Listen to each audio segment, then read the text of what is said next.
Сагынбаева курстарында секс жөнүндө сүйлөшөт деген мишти угуп калдым. Если честно, менин курстарымда секс жөнүндө эчтеке жок. Сексологияда бар, ооба, бирок медицина көз карашында, медицина илимий көз карашында. Так что порно кээ бирөө порно качан болот дегендер да болот да, кечирип коюңуз. Мен деген врачмын, ошон үчүн мен чындыкты айтам, четко айтам, бирок порнону айтпайм. Мындай кат келиптир, күйөөм менен кошулуп алып айтам, 2 жыл болду дейт. Мен бир случайда айтып берем, буну вагинизм деп коет. Негизи гинекологко барып көрүнүшүңөр керек. По-хорошему гинекологко барып көрүнүп, кадимкидей себептерин таап, изденип көрүнүшүңөр керек. Бирок кээдечи мындай болуп калат да, бизде бир случай болгон. Где-то бир 5-6 жыл мурда бир кайненеси келинин ээрчитип келген, жаңы үйлөнүшүптүр. Жок, 2 жыл болуптур, где-то 2-3 жыл. Ошо креслого чыгарып караса кыз экен. Кыз бойдон экен да. Анан кайненеси айтыптыр, ушундай проблема болуп атат деп. Анан бир медсестрабыз бар, эле шустрыйчы, анан врач чыккандан кийин. Врач баарын жазып берди, анан врач чыккандан кийин айтыптыр.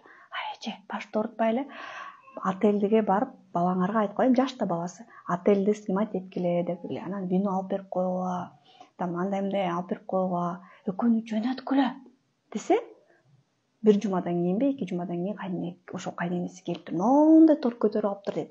Көтөрүп, ура, жакшы, баары жакшы болду дептир.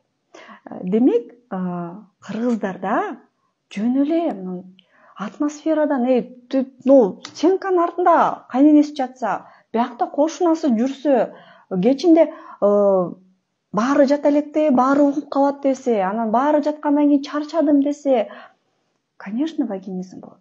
То есть элементардуу нерседен баштап көргүлө, расслабление алып көргүлө, керек болсо бир аз алкоголь дагы, жакшы вино, почему бы нет?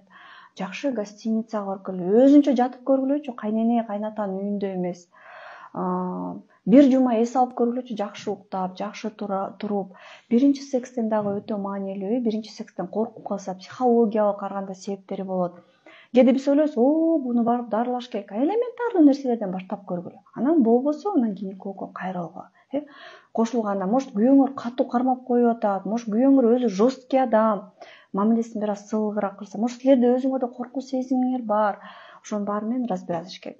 Аны укпайсыңар, тиги кайненеси, ошо кайнене бир жумадан кийин келип айтыптыр. Эми балалуу кылып берсеңер дагы торт алып берем деп. Биздикилер кааткырып күлүп, ал бизге эмес, ал уже балаңарга айтып кала деп күлүптүр.